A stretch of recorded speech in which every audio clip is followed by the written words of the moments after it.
Assalamualaikum warahmatullahi wabarakatuh. Rahmatuka ya ghafuru ya syakuru. Masalli wa sallim barik ala sayyidina maulana Muhammadin wa ala alihi wa sahbihi asmin nama ba'du.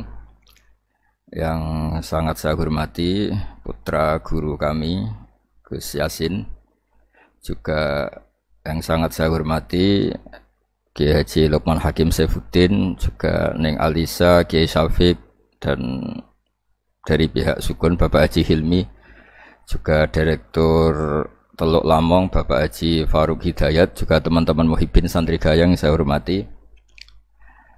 Tadi saya jam 9 pagi tadi ngaji Khataman Bukhari bersama para habaib di Kudus. Alhamdulillah selesai duhur kemudian bisa pulang dan ikut hormat ngaji Santri Gayang. Ada dua kitab besar yang jadi pegangan fi ilmil hadis di hadis, yaitu Bukhari Muslim. Saya alhamdulillah tadi pagi ngaji Bukhari, sekarang saya mau ngaji Sahih Muslim tentang Mi'raj. Dari sekian cerita Mi'raj yang mungkin jarang disebutkan adalah riwayat di Sahih Muslim. Di kitab saya halaman 83 saya baca. Di antaranya dijelaskan falamma alaw nasama ad-dunya. Jadi di peristiwa Mi'raj yang jarang diceritakan orang itu, Rasulullah itu ketemu Nabi Adam. Dan Nabi Adam itu disebutkan di sini faidan an yaminihi aswidatun wa an yasarihi aswidatun. Dari sisi kanan itu ada kelompok besar, dari sisi kiri juga kelompok besar. Saya baca teks aslinya ya, tabarruk ya, supaya dapat berkah dari bahasa Rasulullah SAW. Ini cerita Nabi ketika ketemu Nabi Adam. Fa idza nazara qibala yaminih dhahika wa idza nazara qibala shimalih baka. Nabi Adam ketika melihat ke kanan tuh senyum-senyum, senang sekali. Tapi kalau melihat ke kiri itu nangis. Lalu Rasulullah SAW tanya ke malaikat Jibril, itu siapa? Itu Adam. Dan yang kelompok di kanan itu ahli surga. Maka beliau kalau melihat senang sekali, dan kalau yang di kiri itu ahli neraka, kalau beliau melihat itu susah sekali.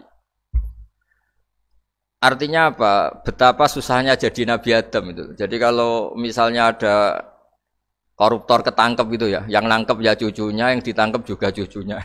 Kalau kita punya anak 10 itu, terus yang satu misalnya nyuri milik temannya, milik saudaranya itu, sing naboi ya anaknya, yang ditabui juga anaknya. Kayak apa tersiksanya seorang Nabi Adam? Karena nggak punya pilihan, pasti dari sekian kasus dolim dan mazlum, yang mendolimi maupun yang didolimi itu pasti anak cucunya.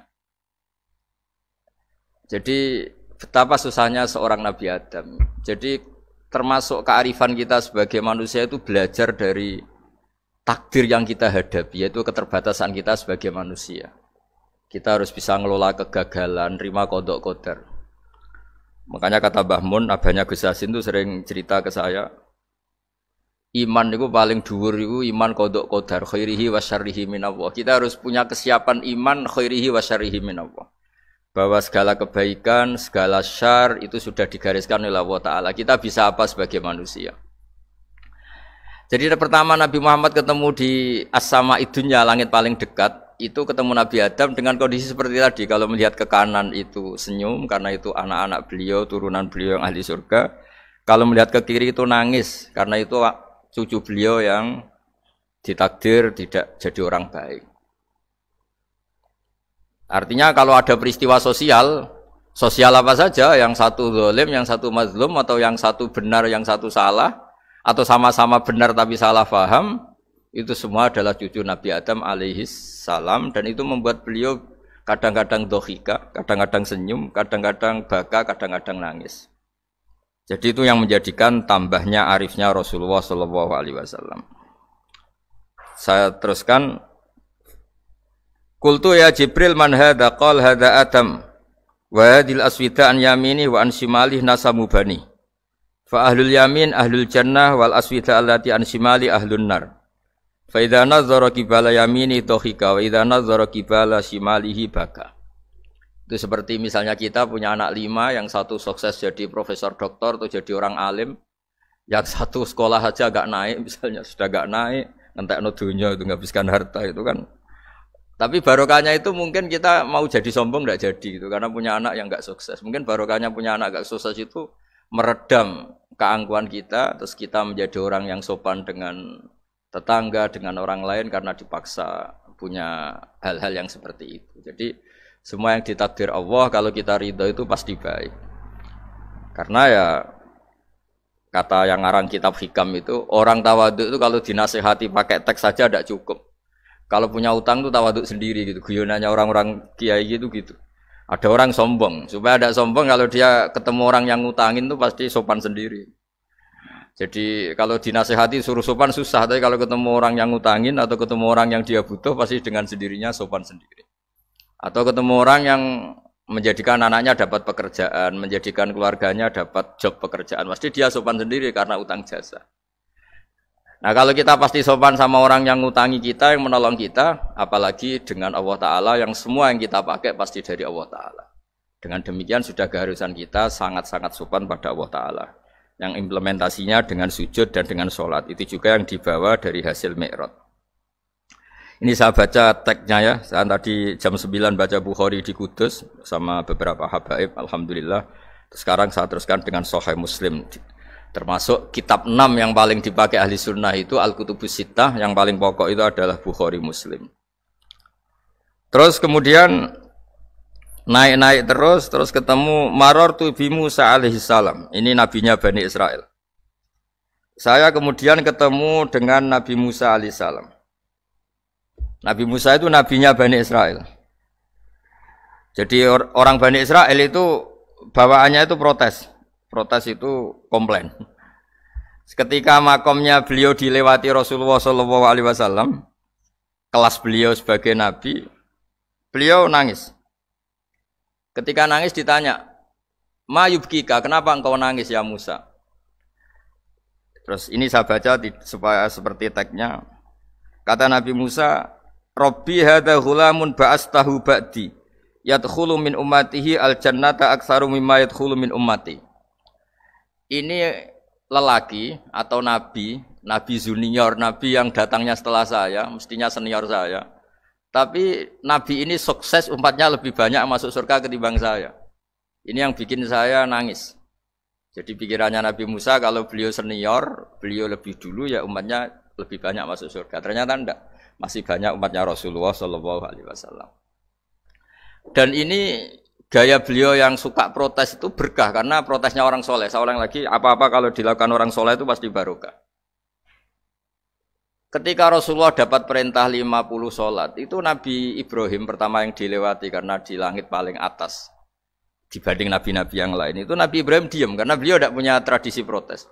Semua nabi diam karena Allah memerintahkan pasti sudah bagus lah, sudah diukur kekuatan hambanya. Tapi ketika Nabi Musa, beliau orang pertama komplain. Dapat apa kamu ya Muhammad? Dapat 100 sholat, dapat 50 sholat. Apa komentar Nabi Musa? Umat saya lebih gagah-gagah, lebih keren-keren. Pernah saya uji itu tidak ada yang mampu, apalagi umat kamu. Maka kamu mintalah keringanan. Fas'alhu takhfif, kamu harus minta keringanan. Masyhur itu riwayat itu. Kemudian Nabi minta keringanan sama Allah dipotong hanya 5. 5 masih 45, dipotong lagi 5 masih 40 sampai 9 kali pemotongan. Akhirnya jadi 5 sholat. Itu satu menjadi pelajaran bahwa hubungan dengan Allah Ta'ala itu tidak perlu malu. Karena Allah itu suka kalau dimintain. Mestinya kan dipotong 5, minta lagi sungkan. Dipotong lagi 5, minta lagi sungkan. Tapi ternyata berkali-kali. Bahkan ketika sudah 5 itu Nabi Musa masih bilang, ya Muhammad minta lagi keringanan. Jadi kalau itu dikabulkan itu jadi tidak ada sholat itu. Kalau 5 masih minta. Nah, sampai Rasulullah itu tanya ke Jibril, ya Jibril bagaimana dengan gaya komplainnya Nabi Musa? Hiddah itu sering komplain. Jawabnya malaikat Jibril, ya roh hiddah, Allah tahu betul tentang komplainnya Musa dan Allah senang. Ya karena bawaan beliau begitu.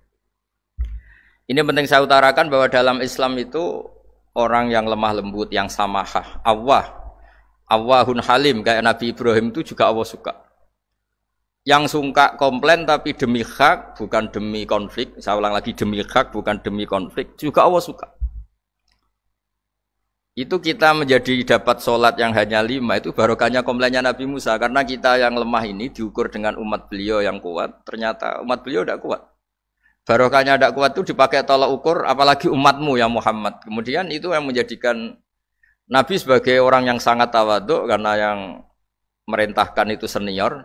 Meskipun kita tahu Nabi Muhammad itu Sayyidul Awwalin wal Akhirin, tapi secara lahir, secara jusmani beliau lahir paling belakang. Dan secara lahir juga beliau Nabi paling terakhir. Jadi secara hukum adab beliau harus sopan. Tentu sopan itu jadi panutan kita. Meskipun kita tahu hakikat beliau adalah Sayyidul Awwalin wal Akhirin. Secara hakikat. Nanti kita bicara lebih jauh tentang jusmani dan ruhani. Nah akhirnya keturutan sampai 5 sholat yang kita lakukan sekarang itu barokahnya komplainnya Nabi Musa. Banyak di cerita-cerita kitab hadis. Ketika Nabi Musa ngaji sama Nabi Khidir, itu komplainnya Nabi Musa menjadi fikih yang luar biasa, kata kitab Ibnu Hajar al-Asqalani, Fathul Bari. Ketika beliau ngaji sama Nabi Khidir, kemudian Nabi Khidir itu dipinjemin perahu sama masyarakat. Sudah dipinjemin karena beliau majanan ya, dikasih gratis. Tapi di tengah-tengah perjalanan perahunya itu dilubangi. Nabi Musa komplain, akhraq tahali tukhriqu ahla, masa kamu lubangin padahal kamu naik, nanti gimana, kamu sudah pinjem, enggak bayar, masih ngerusak lagi, itu apa-apaan. Nabi Khidir ya relax saja, ilmu kamu belum cukup untuk menganalisis ini. Begitu juga ada 3 peristiwa yang Nabi Musa itu selalu komplain. Apa yang dikatakan Ibnu Hajar al-Asqalani itu kitab yang sangat bagus sekali. Justru dengan protes itu Nabi Musa punya kelas di atas Nabi Khidir. Karena orang nggak boleh sukut alal mungkar. Karena secara fikih orang itu tidak boleh mendiamkan sesuatu yang buruk. Kita tahu dalam aturan fikih, di antara kewajiban kita adalah ingkarul mungkar. Mengingkari sesuatu yang memang harus diingkari. Ya meskipun tentu tidak dengan sikap destruktif yang merusak dan apa. Tapi yang nggak baik tentu kita ingkari. Perilaku Nabi Khidir yang melubangi perahu yang tidak miliknya, padahal yang punya perahu sudah menonton, itu perilaku yang enggak baik. Sehingga Nabi Musa protes. Justru protesnya Nabi Musa ini menjadikan beliau selalu di kelas fikih terbaik, yaitu ingkarul mungkar, mengingkari barang yang harus diingkari. Tapi tentu Nabi Khidir juga enggak salah, karena beliau punya perhitungan, di depan nanti itu ada begal-begal, ada kekuatan yang enggak baik, yang selalu akan membegal perahu-perahu yang kondisinya sempurna. Nabi Khidir punya perhitungan, kalau ibarat mobil ini spionnya kok enggak dipecah, enggak diambil, itu termasuk mobil bagus, pasti digarong. Tapi gara-gara spionnya dipecah dulu sama Nabi Khidir, terus depannya dilumuri apa supaya agak menarik, ini selamat. Jadi perhitungannya Nabi Khidir, wa kana wara'uhum maliku ya'khudhu kulla safinatin ghusba. Di beberapa tafsir diartikan safinah ay sholihah, karena di depannya nanti akan ketemu orang-orang yang dolim yang selalu ngambil perahu-perahu yang bagus. Caranya gimana supaya perahu itu gak diambil? Ya karena mereka hanya ngambil yang bagus, ya dirusak dulu supaya gak bagus. Kalau ya gak bagus nanti lolos dari garong tadi, dari pengambilan secara dolim tadi. Jadi Nabi Khidir gak salah karena ada visi seperti itu. Nabi Musa protes juga agak salah karena memang tugasnya fikih itu ingkarul mungkar, mengingkari barang yang memang enggak benar. Nah, di sini seperti yang dikatakan Gus Yassin, kita harus bisa ngelola perbedaan, ngelola beda sudut pandang dan sebagainya. Sehingga kita selalu dapat nikmat Allah Ta'ala, wa allafa baina qulubihim, nikmat yang kita asik, kita hidup asik, nyaman. Doa-doa bapak-bapak saya, guru-guru kita sering ijazahi setiap ketemu teman atau keluarga disuruh berdoa, Allahumma alif baina qulubina wa aslih dzata bainina. Semoga hubungan kita dengan orang lain itu baik-baik saja dan semua konflik kita dibenahi oleh Allah Subhanahu wa taala. Karena kita tidak pernah tahu ya. Kita miskin kadang dianggap problem karena takut membebani tetangga.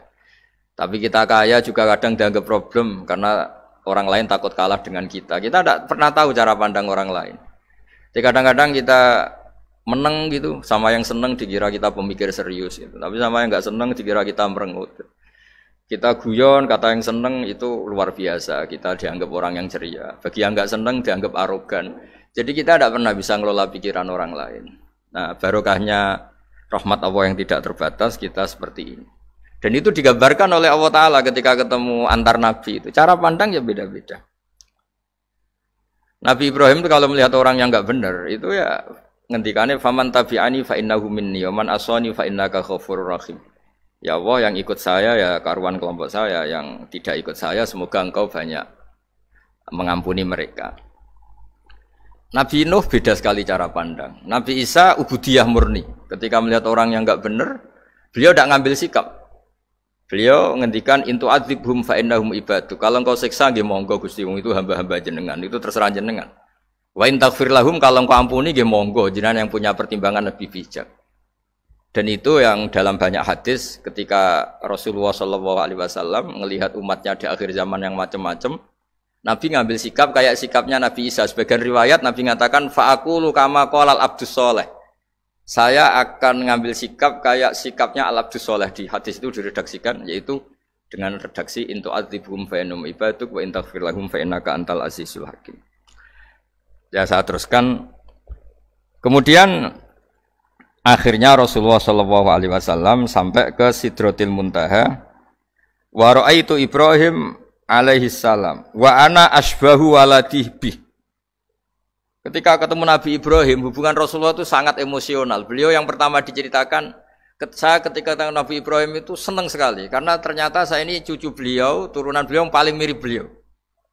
Jadi ini unik, dari sekian peristiwa besar, peristiwa langit, kemudian Nabi ada hubungan emosional yang luar biasa ketika ketemu Nabi Ibrahim. Pertama yang dikatakan Nabi, wa ana asbahu waladihi. Saya adalah cucu yang paling mirip beliau.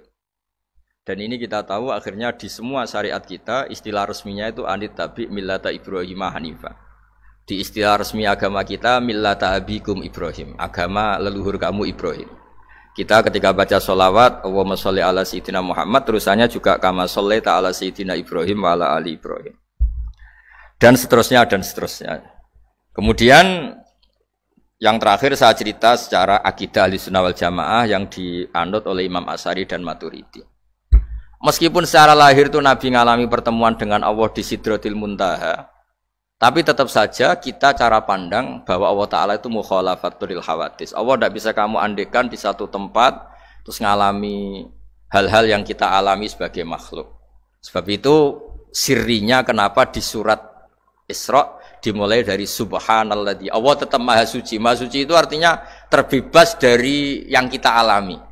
Allah selalu mukhalafatul hawadis. Allah la yahtaju ila makarin. Allah tidak butuh tempat. Allah tidak butuh waktu. Allah tidak butuh semua. Karena Allah itu qayyum. Allah itu qiyamuhu binafsihi, berdiri sendiri. Allah tidak butuh aras. Allah tidak butuh kursi. Tapi eksistensi kursi yang butuh Allah.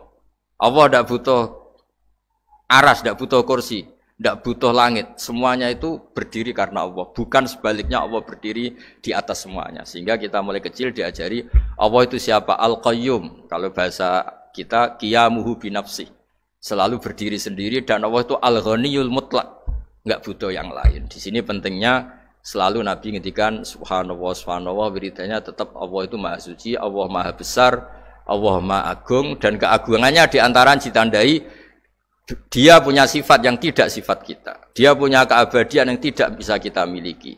Dia punya semuanya yang tidak kita miliki.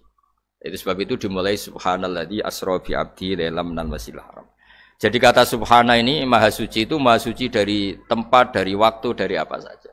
Meskipun Allah punya adat, punya sunnah memperlakukan hambanya itu dengan logika atau bayangan yang dibayangkan seorang hambanya. Sehingga seakan-akan kita ini ya ketemu, seakan-akan kita bisa ini melihat. Sehingga di surga ya disebut kita ini melihat Allah. Tapi semua ahli sunnah mengatakan, tapi kamu melihat Allah itu tetap saja bila kaifin walan khisorin. Tidak bisa terus menciri. Ciri itu bisa membatasi sifatnya Allah itu begini-begini, tidak bisa. Tetap Allah itu la tudrikul absar wa wa yudrikul absar. Tapi kita bisa disebut melihat dengan kemakhlukan kita yang profan. Di surga disebut melihat, tapi bukan melihat yang kayak kita melihat antar makhluk yang terus bisa apa itu cerita detail, cerita spesifik, cerita apa tidak bisa. Tetap la tudrikul absar. Ini hebatnya ulama-ulama kita, selalu cerita Mi'raj, cerita nazar ila wa fil jannah, melihat Allah di surga, tapi bersamaan dengan itu selalu cerita Allah itu mukhalafatul hawadis, Allah itu laisa kamitslihi syai'un. Jadi terima kasih Gajang utamanya pada Gus Yasin dan yang membantu semuanya. Barokahnya kita ketemu bisa ngaji, supaya barokah saya baca teks aslinya di hadisil Isra, karena tadi saya jam 9 sudah baca Bukhari, ini supaya dapat berkah saya ini baca Sahih Muslim. Sekian dan semoga barokah. Assalamualaikum warahmatullahi wabarakatuh.